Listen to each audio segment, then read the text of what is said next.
Graça e a paz do Senhor continue a transbordar em nossos corações. Amém? Que bênção maravilhosa poder voltar a ver o rosto de vocês. Depois de 2 semanas de férias, mais um congresso da PECOM. É uma alegria imensa estar aqui. Nós saímos daqui no final de junho, fomos a São Paulo para a reunião da Agência Presbiteriana de Evangelização e Comunicações, depois para o congresso, depois pregamos na cidade de São Paulo no domingo, e aí voltamos de férias para a cidade do Rio Quente, irmãos. E lá descansamos alguns dias, oramos, né? Descansamos em Deus e ouvimos Deus cuidar do nosso coração por meio da sua bondade, da sua palavra. Foi muito bom, louvado seja Deus. E nós estamos aí com todo o ânimo para que nesse semestre sirvamos ao Senhor juntos, com alegria, com fidelidade à palavra, buscando, como sempre foram nos 19 semestres anteriores em que aqui estive, agradar a Deus sobre todas as coisas. Tem uma frase do apóstolo Paulo que eu gosto demais. Ele diz assim: se eu quisesse agradar a homens, eu não seria servo de Cristo. E os irmãos que me conhecem bem sabem que a tônica do nosso pastorado aqui sempre foi tentar agradar a Deus sobre todas as coisas e honrar a sua palavra, apesar de toda a nossa limitação. E eu quero convidá-los nessa manhã para abrir comigo a Bíblia lá em Jó, capítulo 1. Jó, capítulo 1.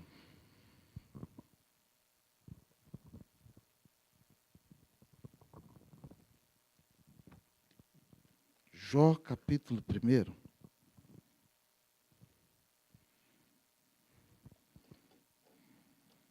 Jó, capítulo 1. Nós vamos ler um trecho considerável de texto, mas mesmo assim eu quero convidar você para se colocar de pé. Jó, capítulo 1. Hoje à noite, irmãos, enquanto vocês abrem a Bíblia, às 17h30, nós teremos um momento especial, que será o envio da nossa irmã missionária Solange, que está indo para Guiné-Bissau. Hoje eu estou até assustado com a frequência aqui do culto, porque eu achei que o povo de férias, com viagem missionária, eu falei assim, vai ter uns 40 pessoas do culto, e tem muita gente, louvado seja Deus. Então, antes de ler a Bíblia, aperta a mão do seu irmão e fala para ele assim, que bom que você veio, né? Que bom que você veio, né? Louvado seja Deus, né? Seja bem-vindo à casa do Senhor, né? Coisa boa, hein? Que bom que você está aqui, né? Louvado seja Deus pela sua vida. Glória a Deus, bênção maravilhosa nessa manhã. Que bom que você está aqui e veio ouvir a voz do Senhor. Irmãos, vamos ler Jó, capítulo 1. Nós vamos ler responsivamente, tá? Esse capítulo da palavra de Deus. Esteja muito atento. Havia um homem na terra de Uz, cujo nome era Jó, homem íntegro e reto, temente a Deus e que se desviava do mal. Possuía 7.000 ovelhas, 3.000 camelos, 500 juntas de bois e 500 jumentas. Era também muito numeroso o pessoal ao seu serviço, de maneira que este homem era o maior de todos os do Oriente.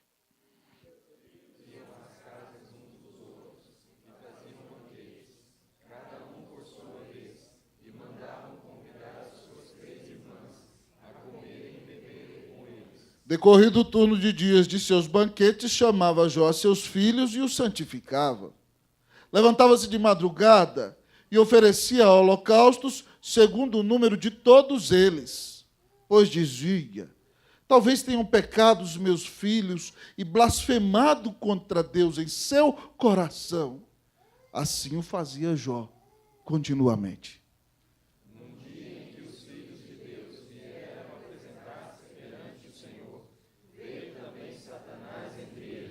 Então perguntou o Senhor a Satanás, de onde vens? Satanás respondeu ao Senhor e disse, de rodear a terra e passear por ela. Perguntou ainda o Senhor a Satanás, observaste o meu servo Jó? Porque ninguém há na terra semelhante a ele, homem íntegro e reto, temente a Deus e que se desvia do mal. Então respondeu Satanás ao Senhor, porventura Jó debalde teme a Deus? Acaso não cercastes com um cetro a ele a sua casa e a tudo quanto tem? A obra de suas mãos abençoaste, e os seus bens se multiplicaram na terra. Estende, porém, a mão, e toca-lhe em tudo quanto tem, e verás se não blasfema contra ti na tua face. Disse o Senhor a Satanás: eis que tudo quanto ele tem está em teu poder, somente contra ele não estenderás a mão. E Satanás saiu da presença do Senhor. Sucedeu um dia em que seus filhos e suas filhas comiam e bebiam vinho na casa do irmão primogênito. Que veio o mensageiro a Jó e disse: os bois lavraram e as jumentas pasciam junto a eles. De repente deram sobre eles os sabeus e os levaram e mataram os servos a fio da espada. Só eu escapei para trazer-te a nova. Falava este ainda quando veio outro e disse: fogo de Deus caiu do céu e queimou as ovelhas e os servos e os consumiu. Só eu escapei para trazer-te a nova. Falava este ainda quando veio o outro e disse: dividiram-se os caldeus em 3 bandos, deram sobre os camelos e os levaram e mataram os servos a fio da espada. Só eu escapei para trazer-te a nova.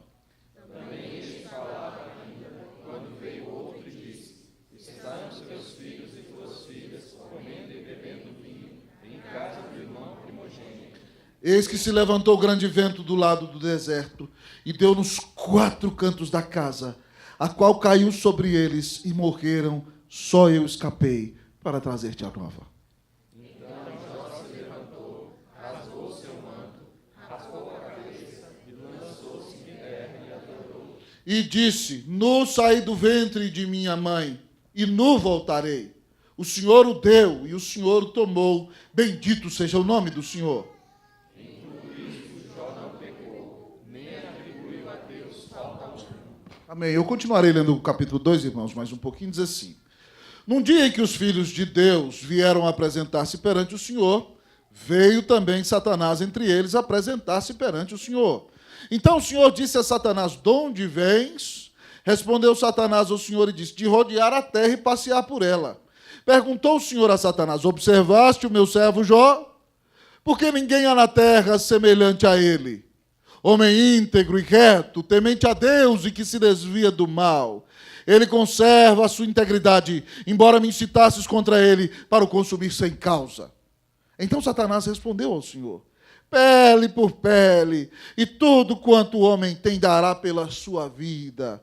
Estende, porém, a mão, toca-lhe nos ossos e na carne, e verás se não blasfema contra ti na tua face. Disse o Senhor a Satanás: eis que ele está em teu poder, mas poupa-lhe a vida. Então Satanás saiu da presença do Senhor e feriu a Jó de tumores malignos, desde a planta do pé até o alto da cabeça. Jó, sentado em cinza, tomou-se um caco para com ele raspar-se. Então sua mulher lhe disse: ainda conservas a tua integridade? Amaldiçoa a Deus e morre. Mas ele lhe respondeu: falas como qualquer doida. Temos recebido o bem de Deus e não receberíamos também o mal? Em tudo isso, não pecou Jó com seus lábios. Leamos os últimos 3 versículos, irmãos, juntos. Ouvindo, pois, 3 amigos de Jó todo este mal que lhe sobreviera, chegaram cada um do seu lugar. Elifaz o temanita, Bildade o suíta, Isofar o naamatita, e combinaram ir juntamente condoer-se e consolá-lo. Levantando-se eles de longe os olhos, não o reconhecendo, ergueram a voz e choraram. E cada um, rasgando o seu manto, lançava pó ao ar sobre a cabeça. Sentaram-se com ele na terra 7 dias e 7 noites, e nenhum lhe dizia palavra alguma, pois viam que a dor era muito grande. Vamos orar ao Senhor. Pai, tem dia que a dor é muito grande. Pai, tem dia que nós não entendemos muito bem as coisas. Há dias difíceis na nossa vida. Ó Deus, há noites escuras na alma. Eu quero pedir ao Senhor que, em nome de Jesus, tenha misericórdia de nós. E perdoe, Deus, os nossos pecados. Que nada, Senhor, faça separação entre o Senhor, nosso Deus, e nós. Que o Senhor tenha compaixão da nossa vida. Pai, ninguém aqui tem justiça própria diante da Tua presença. E nós ousamos adentrar diante da Tua face, porque sabemos que somos lavados no sangue do Cordeiro, como cantamos hoje, sabemos em quem temos crido, estamos bem certos que é poderoso para guardar o nosso depósito até o dia final. Então, Senhor, nessa manhã, vem ao nosso encontro, vem encher a nossa vida da Tua presença. Ó Deus, fala na nossa alma, abençoa o nosso coração. Deus, que ao olhar para a vida de Jó nessa manhã, o Senhor abre os nossos olhos e nos ajude a olhar para a nossa vida, para aquilo que de fato temos considerado importante, Pai. E que, ó Deus, nessa manhã, nós saiamos daqui e nos levantemos desta igreja para Te agradar, Senhor, para agradar ao Senhor. Obrigado porque o Senhor muitas vezes nos visita com aflições, para que nós amemos menos as coisas, amemos menos as pessoas, amemos menos a nós e amemos mais o Senhor. Então, Deus, obrigado por aqueles que da igreja estão sofrendo e têm entendido, Deus, esse discernimento de Tua parte. Senhor, exalta Cristo nessa hora, Espírito, enche a nossa vida, glorifica o nome do Senhor e fala conosco nessa palavra maravilhosa do Senhor. Nós temos fome e sede de Ti, é o que Te pedimos, em nome de Jesus. Amém. Podeis sentar, irmãos.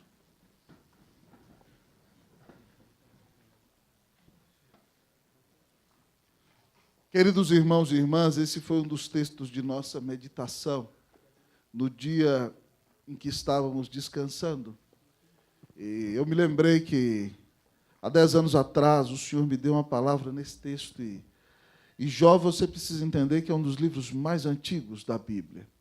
O texto diz que ele habita na terra de Uz. Esse Uz provavelmente é neto de Sete. É uma terra muito antiga. Uz é um homem muito antigo. E é um livro de sabedoria. E é importante, irmãos, que nós olhemos para esse livro e aprendamos, então, sabedoria de Deus para a nossa vida. Veja bem que sabedoria não é conhecimento teórico. Sabedoria, amado irmão, é conhecimento prático para a transformação da sua vida e da minha vida. E ao olhar para essa cena terrível no qual nós encontramos aquele antigo homem, o patriarca Jó, um homem íntegro, reto, temente a Deus, que se desviava do mal, mas que é acometido, como nós lemos nesse texto, de repente, de dificuldades que nem eu nem você nunca passamos. Eu quero olhar para esse texto, irmãos, e responder a seguinte pergunta: o que é o mais importante na vida? Fazendo um estudo de caso da vida de Jó. O que é o mais importante na vida? O que é o mais importante na sua vida? É o seu salário? É o seu emprego? É as pessoas que são suas amigas? Ou são as pessoas da sua família? Ou você mesmo? Ou o Senhor? Quem é a pessoa mais importante da sua vida? Por favor, não me responda com clichê. É claro que é o Senhor, pastor. Eu quero que você olhe para o seu coração nessa manhã. Em nome de Jesus, responda a pergunta que o Eterno me guia a fazer-te nessa manhã por meio desse texto. O que é o mais importante na sua vida? Se você hoje, depois de 20 anos de trabalho numa empresa, perdesse o trabalho, qual seria a sua reação? Se Deus chamasse, amado irmão, para a glória, uma pessoa da sua família, ou alguém da sua família, te desapontasse, qual seria a sua atitude? Se você, meu querido irmão, passasse por uma luta, uma enfermidade, qual seria a sua reação? Muitas vezes as nossas reações na adversidade mostram, irmãos, o que de fato é mais importante na nossa vida. E ao olhar para a vida de Jó, nós vamos responder essa pergunta nessa manhã, olhando para as próprias ênfases que Deus colocou no texto. Em primeiro lugar, o texto nos diz que o que é o mais importante na vida? O texto nos revela que o sucesso é importante. Ser uma pessoa bem-sucedida é importante. A Bíblia começa dizendo, depois de falar do caráter e da família de Jó, diz o texto logo de cara que Jó tem 7.000 ovelhas, 3.000 camelos, 500 juntas de bois e 500 jumentas. Ele tem 11.500 animais, muita gente a seu serviço, diz o versículo 3, e ele é o maior de todos os homens do Oriente. Amado irmão, não é pecado ser cristão e ser bem-sucedido. É claro que a vida muitas vezes nos visita com aflições, mas eu gosto muito daquele provérbio, irmãos, que diz: viste um homem perito no seu trabalho, A Bíblia diz que ele estará entre os príncipes e diante dos reis, ele prestará o seu serviço. Quem faz o que faz com excelência, amado irmão, logicamente será bem-sucedido naquilo que faz. As próprias Escrituras dizem, não vos enganeis, de Deus não se zombra. Tudo que o homem plantar, isso também ele ceifará. Então, amados irmãos, nós olhamos para a vida de Jó, e é lógico que a bênção de Deus está sobre ele, mas quando você ouve todas as defesas que ele faz de si mesmo, você vê Jó um homem íntegro, um homem trabalhador, um homem que levanta cedo, um homem que ajuda os necessitados, um homem que é uma bênção com tudo aquilo que faz. Então, ao olhar para Jó, nós aprendemos sim que não há nada de errado com ser bem-sucedido. Jó é um homem piedoso, é um homem crente, é um homem generoso e é o homem mais rico do Oriente. Tem lugares em que as pessoas dizem que se você é crente e é pobre, está errado. Isso é a visão errada das Escrituras. Mas tem outros lugares também que as pessoas dizem, se é crente e é rico, tem algo errado. Isso também, amado irmão, é um valor totalmente errado. Não tem nada disso. Nós podemos ser bem-sucedidos naquilo que fazemos se nós trabalhamos com fidelidade na presença do Senhor. Lembra o que diz o Salmo 128? Bem-aventurado o homem que teme ao Senhor e anda nos seus caminhos, do trabalho de tuas mãos comerás, feliz serás e tudo te irá bem. O Salmo 1 também diz, bem-aventurado o homem que não anda no conselho dos ímpios, não se detém no caminho dos pecadores, nem se assenta na roda dos escarnecedores, antes tem o seu prazer na lei do Senhor, e na sua lei medita de dia e de noite, ele será como árvore plantada diante das águas, que no devido tempo dá o seu fruto, cuja folhagem não murcha, e tudo quanto ele faz será bem sucedido. Então, amado irmão, se nós trabalhamos com fidelidade e Deus não nos visita com tempos de prova, o que nós esperamos verdadeiramente é que o Senhor abençoe o fruto das obras das nossas mãos. Não há nada de errado com ser crente e ser bem-sucedido. Errado é você colocar a prosperidade como um Deus na sua vida e dizer que quem não é próspero financeiramente não é crente. Porque Jesus, enquanto esteve em nosso meio, não tinha onde reclinar a sua cabeça.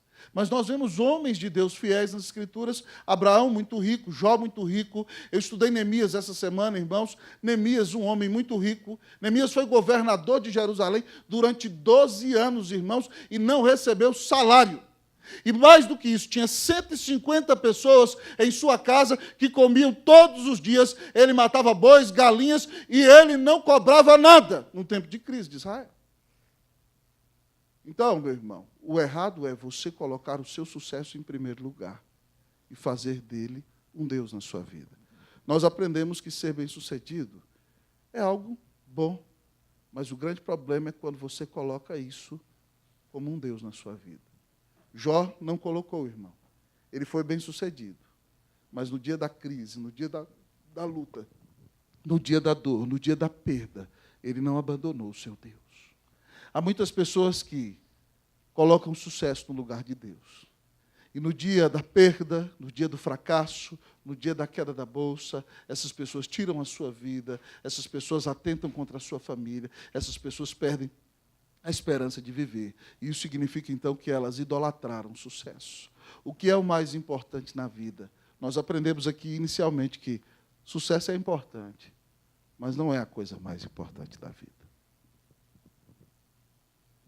O que será, então, o mais importante na vida?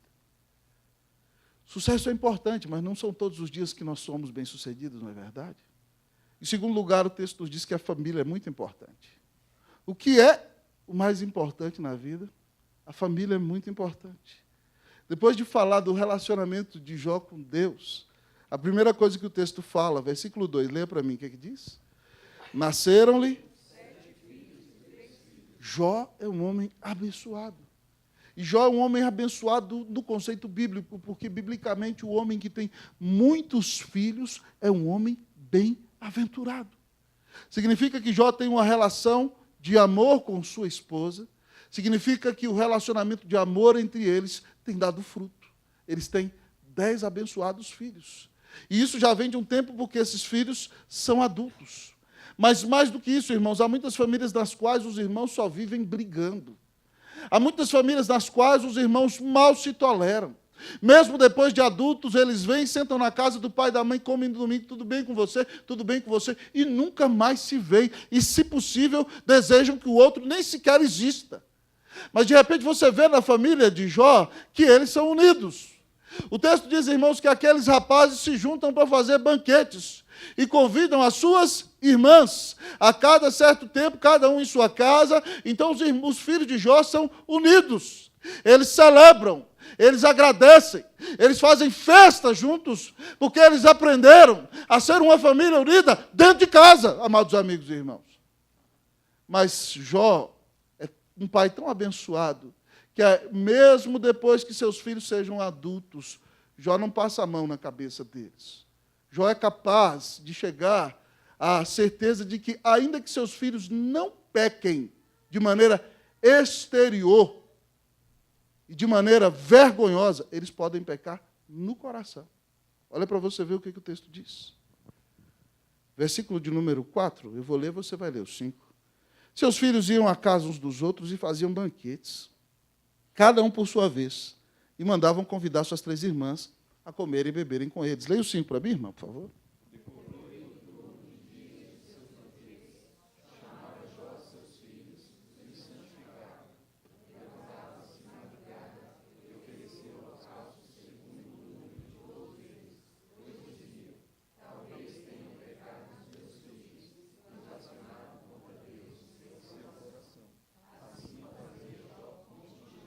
Ah, meu irmão, eu quero ser um pai como Jó.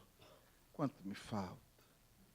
Jó é um homem que, depois de tudo, os filhos já adultos, cada um cuidando da sua vida. Ele chama todo mundo em casa para fazer o sacrifício.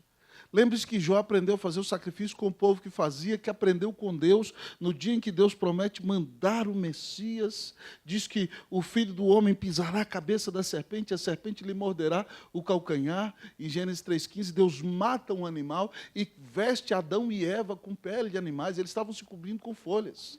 E ali, então, nós vemos o significado de que a justiça de Cristo os cobriria. E a partir daquele momento, os homens começaram a sacrificar animais para aplacar a ira de Deus, simbolizando o Cristo que viria no futuro.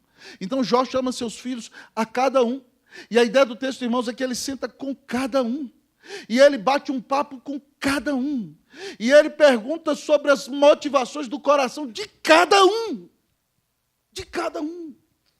Ele chega junto e fala assim, porventura talvez tenham pecado, diz aí o texto, no coração.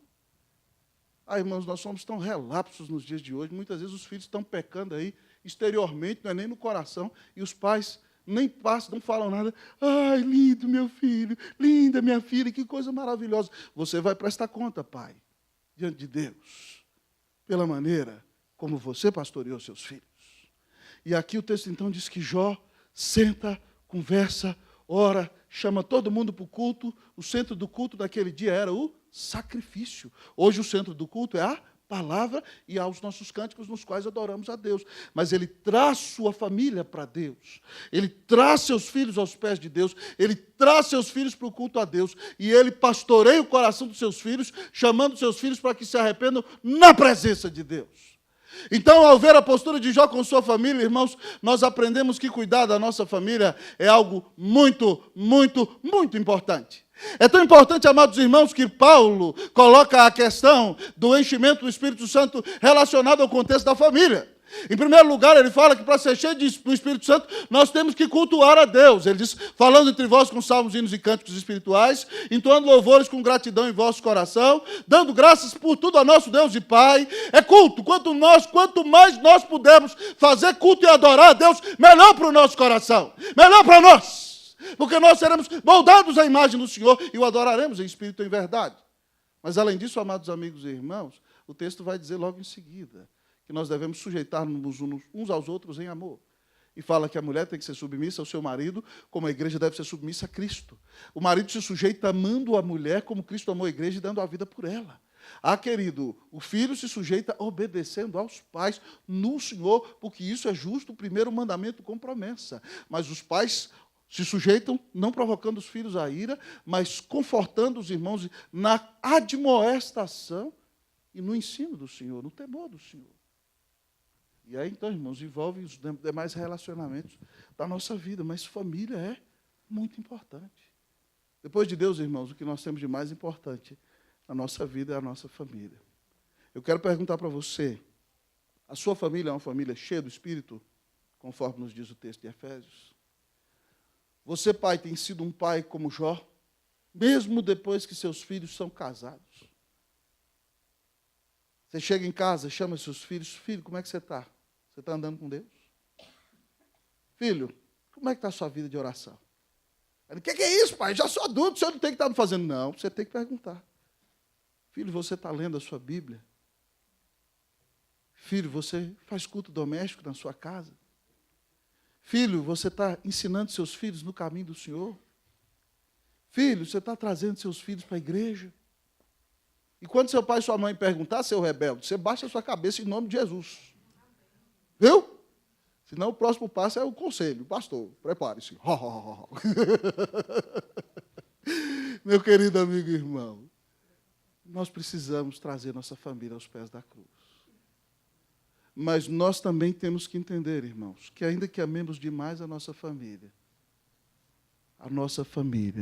não é a coisa mais importante dessa vida. Eu amo Cleuzinha com todo o meu coração. E os filhos que Deus me deu com ela. Mas eles não podem ser o maior amor da minha vida. Porque no dia em que eles forem o maior amor da minha vida, eu estou idolatrando. Eu estou colocando a minha esposinha no altar e eu então vou começar a ajoelhar. Santa Cleuzinha, cheia de graça, abençoa a minha vida. Eu vou, irmãos, na linguagem popular, beijar o chão que ela pisa. E se eu colocar meus filhos no lugar de Deus, eu não vou poder pastorear meus filhos como a Bíblia ensina. Porque tudo que eles fizerem vai ser maravilhoso e correto. Nós não podemos colocar a nossa família no lugar de Deus. Ainda que nós cumpramos todas as nossas responsabilidades, amemos, temos que dar a vida por ela, cuidar dela, pastorear, mas guardando o coração para não colocar nossos filhos no lugar de Deus. Os irmãos mais antigos já me ouviram contar isso aqui, mas talvez de uns 3 anos para cá eu não contei. Quando Davi nasceu, irmãos, lá no Chile, há 12 anos atrás, eu morri de amores por ele no primeiro momento. A mãe é diferente, né? A mãe está gestando o menino. A gente que é pai até conversa com o menino na barriga, mas está lá dentro, o negócio é dentro dela, então é algo pessoal, os batidos dele são os batidos dela. A gente vê o menino chutando, a gente tem experiência com ele, mas a mãe já está ali, mas para a gente que é pai, quando nasce, irmão, é um negócio, os pais que viram parto dos seus filhos, eu olhei para aquele menino, irmãos, eu não sabia de onde vinha tanto amor que eu tinha pelo Davi. Mas eu peguei ele no colo e eu falei assim, assustado, eu falei, filho, eu te amo muito, talvez mais do que tudo nessa vida, mas eu quero dizer que para o seu próprio bem, eu amo Jesus muito mais do que a você. Não é verdade, Davi? Papai te ama muito, não é verdade? É? Mas quando o papai tem que ser firme, tenta ser firme, para o seu próprio bem. Porque se nós colocamos, irmão, presta atenção aqui no que eu estou falando, qualquer pessoa no lugar de Deus, escute isso aqui, ninguém tem a capacidade de suportar a adoração. Ninguém. Lembra quando Herodes é aclamado, quando vai se reconciliar com seu calamareiro Blasto, ele vai fazer um discurso, e de repente ele faz o discurso depois daquele dia de adoração, e a Bíblia diz que o povo começou a dizer, isso não é voz de um homem, é voz de um Deus. Naquele exato momento, Herodes morreu comido de verme. E Deus não divide o lugar dele com ninguém. Então, se você ama as pessoas, não as idolatre. Porque se você as idolatrar, primeiro você vai se frustrar com elas. Em segundo lugar, você vai estragá-las. Mas em terceiro lugar, você vai expô-las à disciplina do próprio Deus. Porque se você está fazendo delas o seu Deus, Deus vai ter que mostrar para você que elas não são o seu Deus, e Deus vai ter que provar para elas que elas verdadeiramente não são Deus. Jó amava demais seus filhos. Mas Deus os chamou para a glória. Nós não podemos colocar nossos filhos nem nossa esposa no lugar do Senhor. ainda que cumpramos nossa responsabilidade bíblica com a nossa família. O que é o mais importante na vida? Sucesso é importante. A família é muito, muito, muito, muito, muito importante. Mas ainda assim, não é o mais importante na vida. Então, amados irmãos, continuando nossa mensagem, nós olhamos para o texto e nos perguntamos mais uma vez, o que é o mais importante na vida? Em primeiro lugar, temos visto que o sucesso é importante, temos que fazer o melhor para glorificar a Deus como cristãos em nosso trabalho. Em segundo lugar, temos visto, amados amigos e irmãos, que a família é muito importante. Temos que, cada um de nós, cumprir nossas funções como ouvimos, e, além disso, buscar ao Senhor dentro de casa, ensinar a Bíblia para os nossos filhos, pastoreá-los e amá-los em todas as circunstâncias. Mas essas não são as coisas mais importantes da nossa vida. O que será o mais importante na vida? Em terceiro lugar, o texto nos diz, vencer o fracasso é importante. O que é o mais importante na vida? O sucesso é importante, a família é importante, muito importante, vencer o fracasso é importante. O texto nos conta, irmãos, eu não vou ler de novo, a partir do versículo de número 6, que num dia vieram apresentar-se perante o Senhor os filhos de Deus, os anjos. Veio também Satanás entre eles. Não sei aonde foi essa apresentação, irmão. Não vou especular. O texto bíblico nos ensina que Satanás, quando pecou, foi lançado dos céus, lá em Apocalipse, com a terça parte das estrelas dos céus. Ou seja, 1/3 dos anjos caíram. E foram tirados da presença do Senhor. Mas aqui diz que os anjos vêm se apresentar ao Senhor. E Satanás já caiu aqui. Mas ele vem. Eu não sei onde é, não me pergunte. A Bíblia não diz, eu não vou inventar. Se você queria que eu inventasse, problema seu. Eu não sou um teólogo especulativo, eu quero ser um teólogo bíblico. Então, amados irmãos, eu sei que vieram os anjos se apresentar diante de Deus. E na soberania de Deus, Deus fez com que Satanás viesse e trouxe Satanás aquele dia para se apresentar diante dele. E aí, então, o Senhor virou para ele e disse, de onde vens? E Satanás se revela o maior turista da terra, né? Não tem ninguém que viaje mais do que Satanás, né? Tem muita gente que gosta de viajar, não há nada de errado em viajar, mas Satanás é o maior viajante que existe. Ele diz, eu venho de rodear a terra e passear por ela. Eu estou passeando aí por muitos lugares. E o Senhor vira para ele e fala assim, observaste o meu servo Jó? Porque ninguém há na terra semelhante a ele, Deus diz. Homem íntegro, reto, temente a Deus e que se desvia do mal.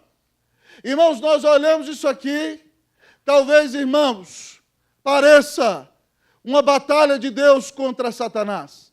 Mas é muito mais do que isso, irmãos, é uma tremenda vergonha para Satanás. Porque Satanás não foi capaz de obedecer a Deus na glória da santidade dos céus. Ele, um ser angelical glorioso, onde não havia pecado algum.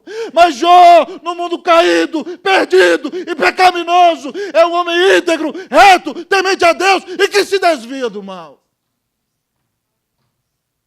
A integridade de Jó é uma vergonha para Satanás. E é por isso que quando Deus, amados irmãos, fala do testemunho de Jó, você vê que Satanás imediatamente se sente acusado. Porque ele não foi capaz de obedecer a Deus na presença de Deus, percebendo a glória de Deus. E Jó, não percebendo toda a glória de Deus no mundo caído, ama a Deus e anda com Deus. E aqui então, amados irmãos, Satanás responde, porventura Jó debalde teme a Deus? Será que ele teme a Deus mesmo? Não o cercaste com cerca, ou seja, não puseste uma cerca em volta dele, a ele, sua casa e tudo quanto tem, Satanás desafia. A obras de suas mãos abençoaste, os seus bens se multiplicaram na terra, estende, porém, a mão, toca-lhe em tudo quanto tem, e verás se não blasfema na tua cara contra ti. Satanás está dizendo que é impossível que alguém ame a Deus por causa de quem Deus é. Ele está dizendo, Deus, as pessoas só amam o Senhor enquanto o Senhor abençoa a vida delas. Ou seja, que o nosso amor por Deus só é um amor interesseiro. Esse é o desafio. Será que ele teme o Senhor? Em outras palavras, ele está dizendo, é impossível que alguém ame a Deus se Deus o visita com aflição e dificuldade. E o Senhor aceita o desafio. Já estava no plano soberano de Deus. Deus fala, vai lá, toca tudo enquanto ele tem. só não toca na vida dele. E o texto nos diz no versículo 12, irmãos, que saiu Satanás da presença do Senhor. E o texto vai contar, irmãos, que os filhos então se reuniram num daqueles banquetes para comer, beber vinho, como o texto diz, na casa dos irmãos primogênitos, para se alegrarem, para fazerem festa. E aí chegou o mensageiro, irmãos, e já falou de cara que os bois lavravam e as jumentas paciam, 1.500 dos animais de Jó, e de repente veio sobre ele os sabeus, um povo antigo, e mataram todos os servos que cuidavam de todo aquele gado, né? Uma fazenda de 1.500 animais, irmãos, de 1.000 gados e 500 jumentos, é algo maravilhoso, nos dias de hoje, certo? E levaram, irmãos, tudo aquilo que Jó tinha, os sabeus, e mataram todo mundo e só escapou um. E aí a gente aprende, irmãos, com a vida de Jó, que tem dia que os problemas vêm de turma. Às vezes você acha que vem um problema para a sua vida e você fala, meu Deus, que problema grandioso, eu não aguento mais nada, que coisa horrível, acabou minha fazenda, 1.500 animais, o que é isso? Eu não entendo nada. Isso era só o começo. Tem dia, irmão, que os problemas vêm de turma. Prepare-se. Eles vêm em equipe. O texto nos conta, irmãos, que depois disso, está o povo lá cuidando das 7.000 ovelhas de Jó. E de maneira inexplicável. Poucas vezes na história você ouviu falar que caiu fogo do céu. Elias foi um homem que orou e Deus mandou fogo do céu. No dia da consagração do templo de Jerusalém, irmãos, depois que Salomão orou, a nuvem de glória encheu o templo e caiu fogo do céu. E aqui é outra ocasião em que cai fogo dos céus e matou 7.000 ovelhas de uma vez e todo mundo ficou um só para dar a notícia. A coisa está feia para o lado de Jó. Se fossem muitas pessoas que se dizem cristãs no dia de hoje, já teriam perdido a cabeça. Nós vemos aí que na crise que o Brasil vem tendo, nós já ouvimos nas notícias falar de grandes líderes executivos do Brasil que, diante da falência, da crise, entraram em suas coberturas luxuosas, mataram esposa, filhos e tiraram sua própria vida, porque faziam do dinheiro seu Deus. Já se foram 7.000 ovelhas, 11.500 bois e jumentos. Mas Jó está tranquilo lá, esperando. Você não vê Jó reclamando. Os problemas vêm de turma. Chega mais um time. Senhor, os caldeus, aquele povo lá de Babel, da região da Babilônia, certo? Moravam próximo a Jó. Os caldeus vieram, você lembra que o mundo começa na região da Mesopotâmia, certo? Então, os caldeus vieram, atacaram os 3.000 camelos. Camelo é caro até no dia de hoje, irmão. Certo? Quem é do Oriente, vocês ouviram o Patrick aqui semana passada, ontem eu passei boa parte da tarde com ele, uma bênção muito grande. Ele começou a me dar uma visão do Oriente muito legal. E aí, irmãos, os caldeus, os babilônios vieram, os iraquianos, os iranianos, né, vieram. Desde aquele tempo, essa turma já dá problema. Oh, Deus, abençoa essas nações e converte o povo ao Senhor. O povo gosta de brigar. E eles levaram os 3.000 camelos de Jó. E aí, meu irmão, se fosse com você, se a pessoa mais rica do seu país, da sua região, você quebra totalmente num dia só. Edmar, você que é um homem de negócios, é algo forte, né? Muita gente já teria tirado a própria vida aqui, né? Mas para piorar a situação, irmão, os problemas muitas vezes vêm de turma. E depois de Deus, quem a gente mais ama é a nossa família. E aí, irmãos, muita gente não teria estrutura. Eu sou pastor. Pastor ama a ovelha. Pastor sente as dores da ovelha e quebra a perna da ovelha quando ela é rebelde. É assim que funciona. Pastorear é isso. Se não tem as duas coisas, não é pastor. E muitas vezes, no decorrer do pastorado, eu já vi ovelhas queridas até. É claro que quando nós perdemos um familiar, todos nós sofremos. Mas eu já vi ovelhas queridas entrarem no desespero. Quase insultarem ao Senhor no dia em que perderam um familiar. Já vi outros também permanecerem firmes, ainda que chorar. Eu mesmo já perdi meu avô. Esses dias eu estava assistindo um programa de televisão. Quem é do interior vai me entender muito bem. Osasco vai entender. E eu ouvi aquela música do Chitãozinho Chororó tocando. Pega a viola, a sanfona que eu tocava, o bolo de café em cima do fogão. Quem teve fogão de lenha em casa vai saber como é que é isso. E eu com minha esposa comecei a chorar, irmãos. Porque a gente lembra de como a gente foi criado no interior. Eu comecei a pensar como Deus levou meu avô, com quem eu fui criado. Aí virei para minha esposa e falei assim, querida, eu amo demais minha avó, ela é minha mãe também. Ela está com quase 90 anos. O dia que Deus levar não vai ser fácil para mim. Não vai ser fácil. Imagine Jó que perdeu 10 filhos num dia só. Num dia só. Num dia só. 4 ventos da casa, um vento sopra e bate nos 4 cantos da casa. Caiu a casa. Os meninos todos morreram. As meninas também. Num dia só. Imagina, irmão, você tem quantos filhos? Eu tenho 3. Imagina alguém chegar para mim e falar assim, pastor, seus 3 meninos estavam juntos, aconteceu um acidente, um problema, morreram os 3. Irmão, é muito duro. É muito difícil. É muito forte. E aí a gente aprende com Jó que vencer o fracasso é importante, irmão, porque depois de ouvir todas essas notícias, a Bíblia nos conta que esse santo varão de Deus se levantou. O povo antigo, quando sofria, irmão, rasgava a roupa. Então ele rasgou as suas vestes. Ele rapou a cabeça em atitude de humilhação, diz o texto. Ele botou a cara no pó e adorou. Jó, irmãos, no dia da perda, no dia da dor, não falou mal de Deus. Não apontou um murro contra os céus. Não blasfemou. A primeira coisa que ele faz, irmãos, como homem de Deus, é se humilhar. Ele se humilha, queridos irmãos e irmãs, na presença do Senhor. Ele rasga a sua veste, ele expressa a sua dor, ele diz, Deus, eu estou sofrendo. Ele rasga a sua roupa, ele rapa a sua cabeça e ele cai com a cara no pó. Mas ele reconhece a sua limitação. Ele reconhece a sua falibilidade, ele adora dizendo, nu saí do ventre da minha mãe, nu para lá voltarei. Eu não tenho direito de exigir nada de Deus. Eu não tenho direito de ordenar nada para Deus. Eu não tenho direito de decretar nada para Deus. Eu saí nu do ventre da minha mãe, nu eu vou voltar. Eu vim para esse mundo sem nada, desse mundo nada levarei. Ah, irmãos, tem muita gente que se diz crente que precisa ter aula com Jó. Jó reconhece a limitação humana, ele não coloca seus bens nem seus filhos no lugar de Deus. Mas ele, irmãos, revela uma teologia sólida, irmãos.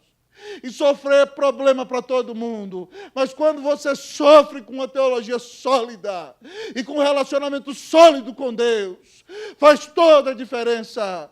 Porque ele diz, o Senhor o deu, o Senhor o tomou, bendito seja o nome do Senhor. Jó reconhece que Deus está no trono. Até parece que ele sabe o Salmo 115:3, nos céus está o nosso Deus, tudo faz como lhe agrada. Ele reconhece que Deus pode dar e tirar na hora que quiser.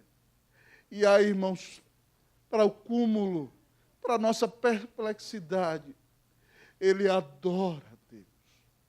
Ele diz, bendito seja o nome do Senhor. O texto diz que em tudo isso Jó não pecou, nem atribuiu a Deus falta alguma. Irmão, como é que você tem reagido no dia do fracasso? Como é que você tem reagido no dia do sofrimento? Como é que você tem reagido no dia em que te dizem não? Como é que você tem reagido no dia que aquela porta que você esperasse que estivesse aberta bateu na sua cara e você caiu para trás? Como é que você tem reagido no dia da perda, no dia da morte de alguém que você ama, no dia do fracasso de alguém em quem você investiu, no dia, amado amigo e irmão, em que você investiu num relacionamento, caminhou com alguém, investiu nessa pessoa, preparou essa pessoa, no dia que ela te frustra, como é que você tem reagido, meu irmão? Como é que você tem reagido? Como é que você enfrenta o fracasso? Com Jó a gente aprende a enfrentar o fracasso se humilhando, certo? Botando a cara no pó, reconhecendo que nós não somos nada, reconhecendo a soberania de Deus e adorando a Deus. Ah, irmão, Satanás perdeu o primeiro round. E aí o texto nos conta, irmãos, que outro dia os filhos de Deus vieram se apresentar na presença do Senhor. Satanás veio também. E aí o Senhor não perdeu a oportunidade. Você não conhece Deus. Mas você vê o Senhor, num certo sentido de humor, até zombando da cara do diabo aqui. Olha para você ver o que Deus está fazendo, irmãos. Versículo 3 do capítulo 2. Vamos ler comigo? Vamos lá? Você vai ler para mim. 1, 2, 3. Lê, por favor. Perguntou o Senhor a Satanás, observaste meu servo Jó, porque ninguém há na terra semelhante a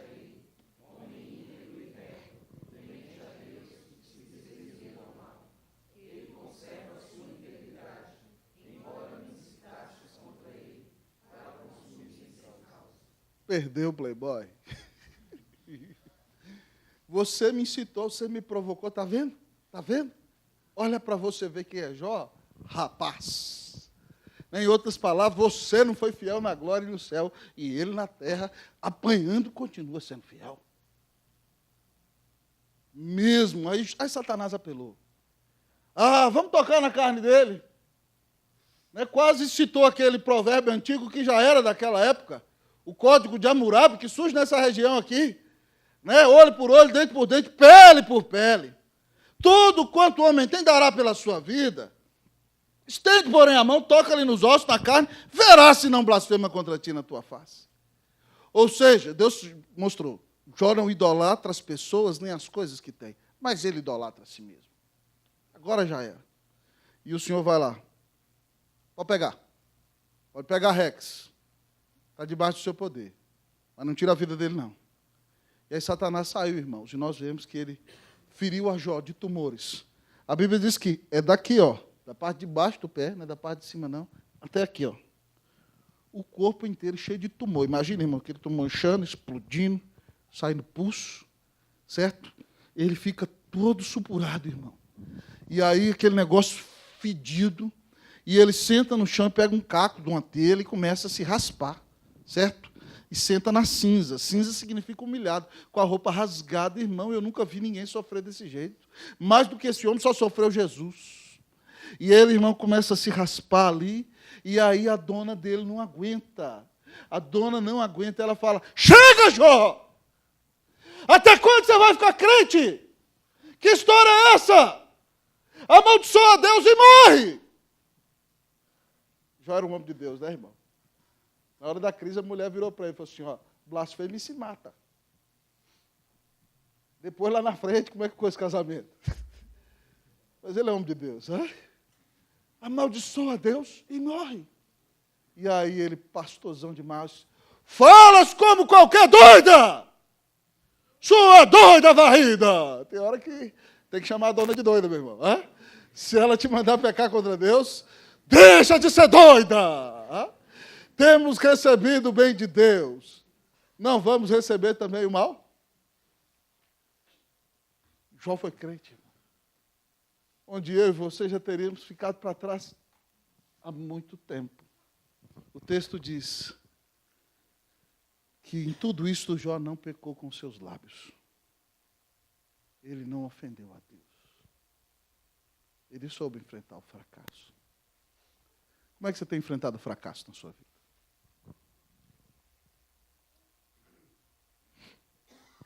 No dia em que você perdeu alguém que ama, como é que você reagiu? No dia em que você pegou o seu cônjuge em flagrante adultério, como é que você reagiu? No dia em que seu sócio, seu amigo, te deu um calote e você lembrou que soube que ele estava roubando.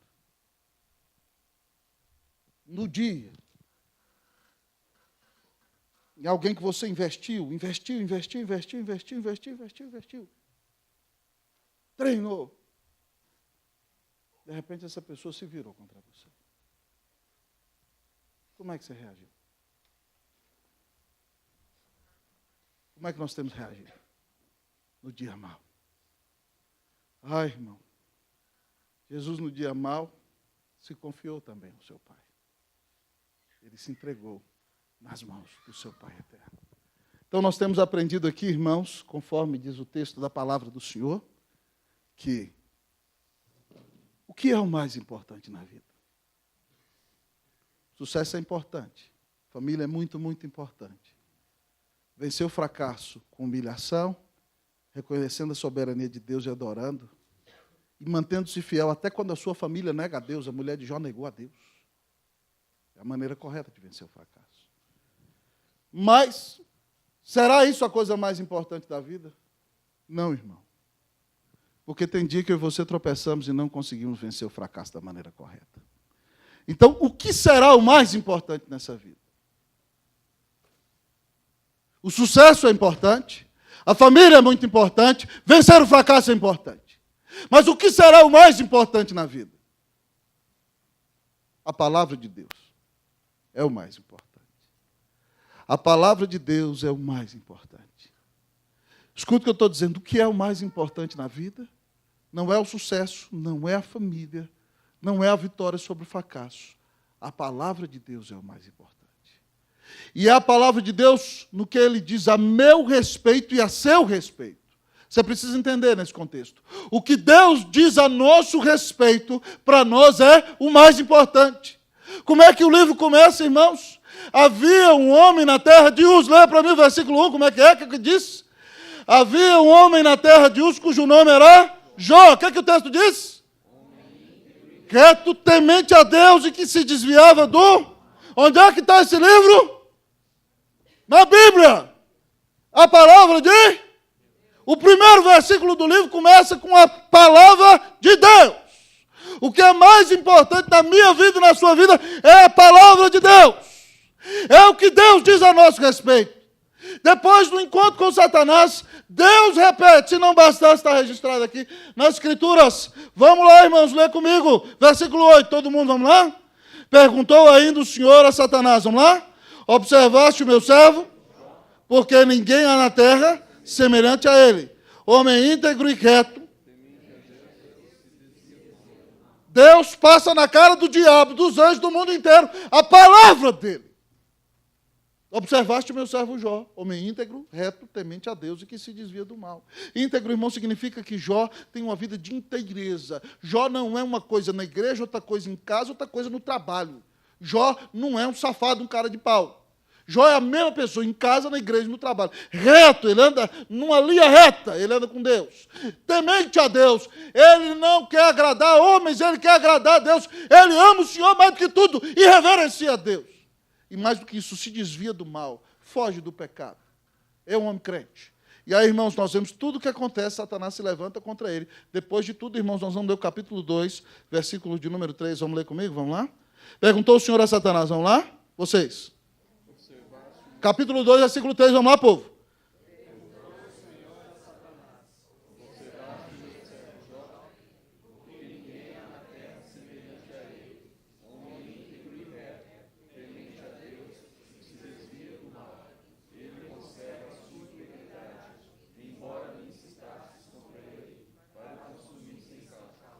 O que mais importa na minha vida e na sua vida é o que Deus diz a nosso respeito. O que mais importa na minha vida e na sua vida é o que Deus predeterminou, decidiu e atuou a nosso respeito.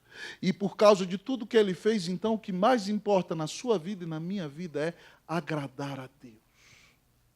Irmão, Deus diz que Jó é homem íntegro, reto, temente a Deus e que se desvia do mal. O que Deus fala a seu respeito, amado irmão?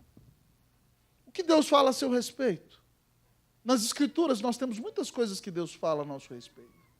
Deus fala a nosso respeito que nós somos pecadores.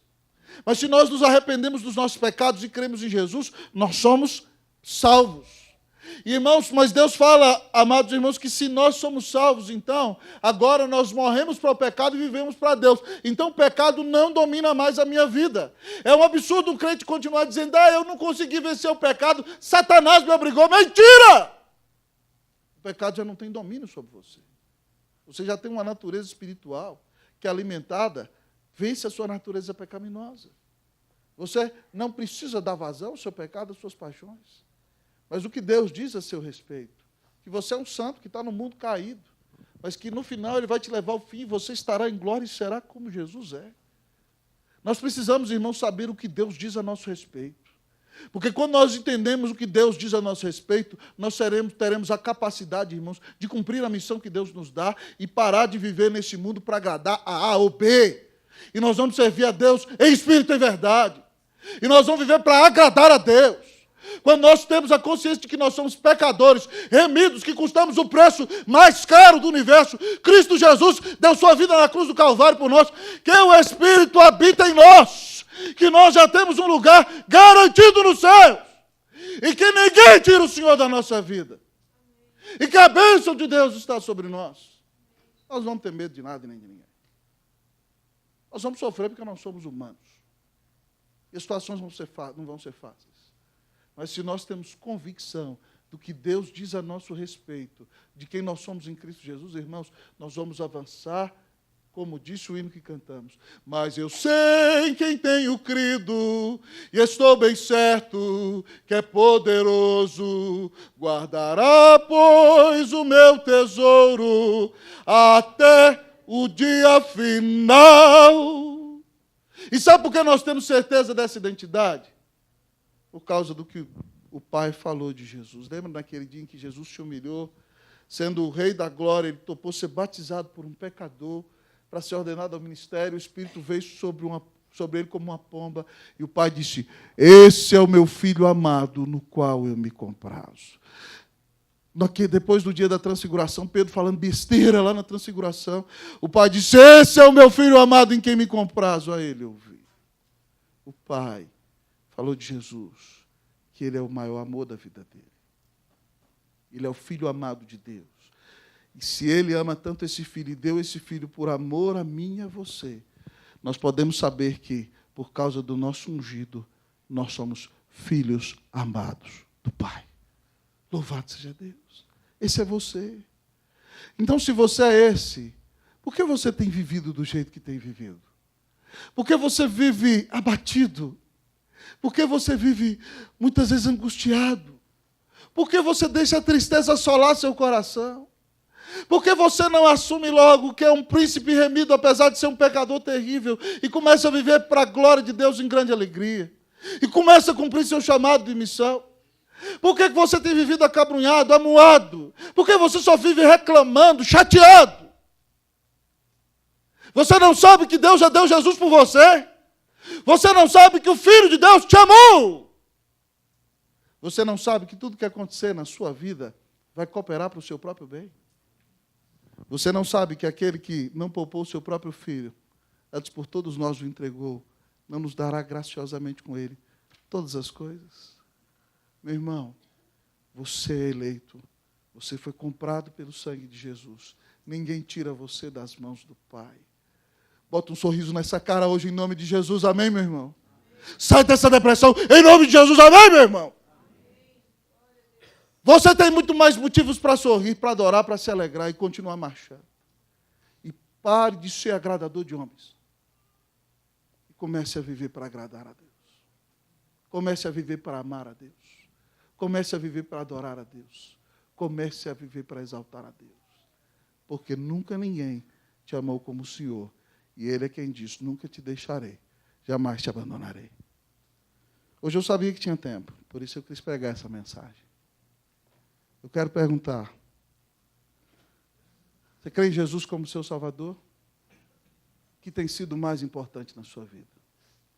Se eu chegar ao final dessa mensagem, você me diz que o sucesso tem sido mais importante na sua vida, hoje é dia de arrependimento. É dia de se humilhar. É dia de pedir perdão a Deus por idolatrar o seu desempenho, o seu sucesso. Vai ter dia que nós vamos fracassar. É assim, esse mundo é desse jeito. Se você tem colocado sua família no lugar de Deus, e às vezes não cumpre o que você tem que fazer com ela, mas idolatra, hoje é dia de arrependimento. Se o seu objetivo é só sobrepujar o fracasso nesse mundo, confiando no seu próprio poder, e você tem sido orgulhoso, hoje é dia de arrependimento. Se a sua realização é o maior objetivo da sua vida. Irmãos, eu tenho visto crentes dizer: pastor, eu tenho que me realizar. Que baboseira é essa? Você já está realizado. Cristo já realizou tudo por você. Não tem nada de se realizar, não. Você tem que servir e viver para a glória de Deus. Quer dizer, já se realizou, Jesus já te salvou, você já tem um lugar garantido nos céus. Você não é de si mesmo. Pare com essa bobeira de psicologização ou ficar ouvindo aí tudo que psicólogo fala e acreditando. Acredite na sua Bíblia que é melhor para você. Você não tem nada que se realizar, você tem que andar com Deus. Muitas vezes, irmãos, nós nos colocamos a nós mesmos, nosso sucesso e nossa família no lugar do Senhor.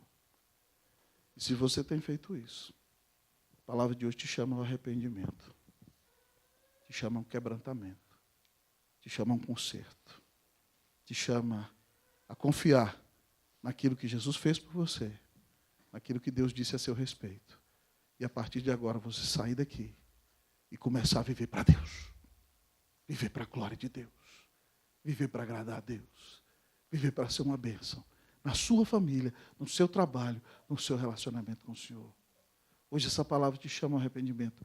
Se você tem colocado qualquer uma dessas coisas no lugar de Deus, se arrependa hoje. Clame ao Senhor. Peça o seu perdão.